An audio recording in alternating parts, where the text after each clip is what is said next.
যদি আপনাকে প্রশ্ন করি আমাদের মহাবিশ্বের সবচেয়ে গুরুত্বপূর্ণ বস্তু কোনটি, আমাদের মহাবিশ্বের সবচেয়ে ঘনত্বের বস্তুটি হচ্ছে নিউট্রন স্টার। নিউট্রন স্টারের ঘনত্ব এত বেশি যে 1 চামচ নিউট্রন স্টারের ভর আমাদের হিমালয় পর্বতের মোট ভরের সমান। এখানে অবাক হওয়ার কিছু নেই। আমরা জানি একটি পরমাণুর আকার যদি একটি ফুটবল মাঠের সমান হয়, তাহলে ওই পরমাণুর নিউক্লিয়াসের আকার হবে একটি মার্বেলের সমান। তার মানে হলো পরমাণুর বেশিরভাগ জায়গা হচ্ছে ফাঁকা স্থান। এখন যদি একটি বিল্ডিংয়ের সমস্ত ফাঁকা জায়গায় সরিয়ে নেওয়া যায়, তাহলে ওই বিল্ডিংয়ের আকার হবে একটি চালের সমান, আর এই চালের ভর হবে ওই গোটা বিল্ডিংয়ের ভরের সমান।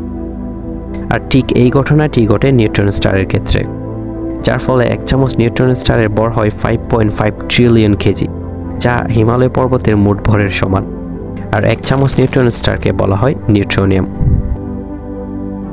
যাই হোক, এখন নিউট্রন স্টার কি, কিভাবে নিউট্রন স্টারের মতো এত জটিল আর ঘনত্বের বস্তুর জন্ম হয় তা জানা যাক। আমরা জানি তারার জ্বালানি নিউক্লিয়ার ফিশন বিক্রিয়ার মাধ্যমে তারাকে উজ্জ্বল রাখে। আবার ফিশন বিক্রিয়ার কারণে তারার আউটার লেয়ারের প্রসারণ ঘটে, ফলে তারা বাইরের দিকে প্রসারিত হতে চায়। কিন্তু গ্র্যাভিটির ফলে তারার প্রসারণ ব্যালেন্সড হয়ে যায়, ফলে তারা স্টেবল থাকে। কিন্তু ফিশন বিক্রিয়ার কারণে তারার জ্বালানি একসময় ফুরিয়ে যায়, আর গ্র্যাভিটির বিরুদ্ধে কাজ করার জন্য তারার কোনো শক্তি অবশিষ্ট থাকে না। তখন গ্র্যাভিটি তারাকে তার কেন্দ্রের দিকে আলোর গতির 25% গতিতে সংকুচিত করতে থাকে। আর এই স্পিডে তারার সংকোচনের ফলে তারার আয়নগুলোর মধ্যে মারাত্মকভাবে সংঘর্ষের ফলে এবং ঘনত্ব বৃদ্ধির ফলে বিরাট একটি বিস্ফোরণ সংঘটিত হয়, যাকে আমরা বলি সুপারনোভা এক্সপ্লোশন বা সুপারনোভা বিস্ফোরণ। এই বিস্ফোরণের ফলে তারার আউটার লেয়ার চারিদিকে ছড়িয়ে পড়ে, এবং যে অবশিষ্টটি থেকে যায় তা পরিণত হয় নিউট্রন স্টার, ব্ল্যাক হোল এবং হোয়াইট হোলে। অর্থাৎ যে সকল তারার ভর আমাদের সূর্যের ভরের 8 গুণের চেয়ে কম, তারা হোয়াইট হোলে পরিণত হয়। আবার যে সকল তারার ভর আমাদের সূর্যের ভরের 8 থেকে 20 গুণ হয়, তারা নিউট্রন স্টারে পরিণত হয়। আবার যে সকল তারার ভর আমাদের সূর্যের ভরের 20 গুণ বা তার থেকে বেশি হয়, তারা ব্ল্যাক হোলে পরিণত হয়।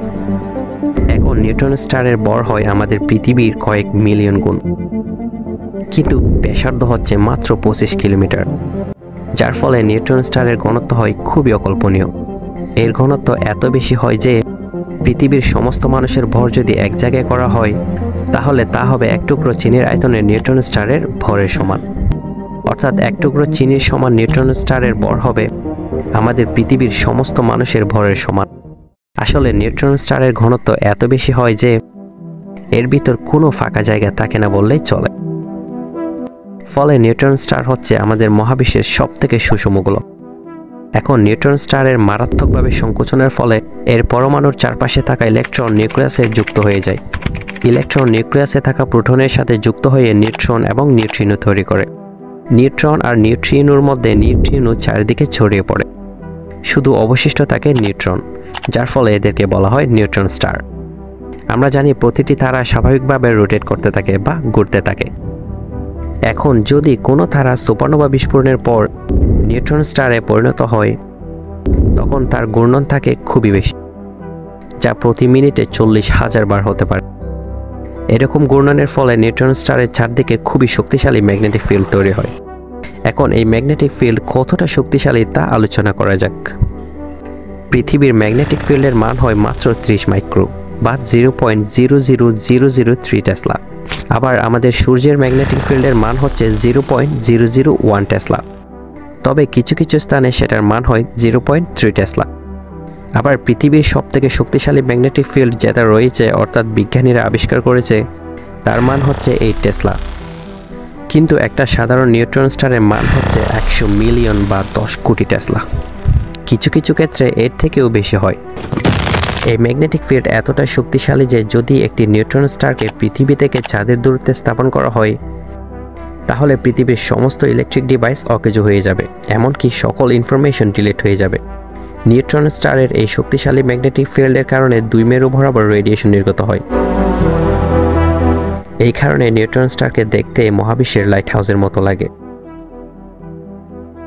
তখন এই ঘূর্ণায়মান রেডিয়েশনের রশ্মি যখন আমাদের পৃথিবীতে পড়ে, তখন তাদের দেখতে মনে হয় যেন মহাবিশ্বের একটি নির্দিষ্ট জায়গা থেকে পৃথিবীতে নির্দিষ্ট সময় পর পর আলো আসছে, কিংবা কোনো একটি তারা মিটমিট করছে, অর্থাৎ পালসিং করছে।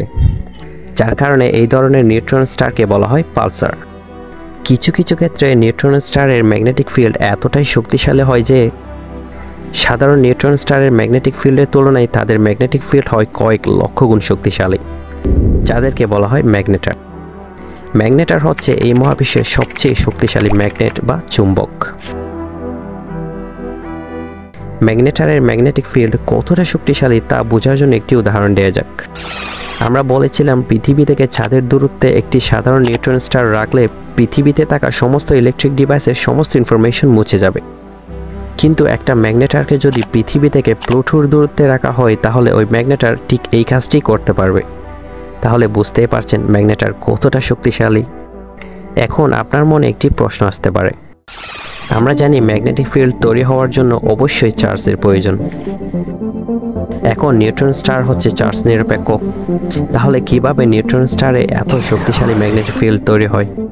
নিউট্রন স্টারের বাইরের দিকে অর্থাৎ সারফেসে কিছু পরিমাণ প্রোটন আর ইলেকট্রন থেকে যায়, যার কারণে নিউট্রন স্টারে এত শক্তিশালী ম্যাগনেটিক ফিল্ড তৈরি হয়।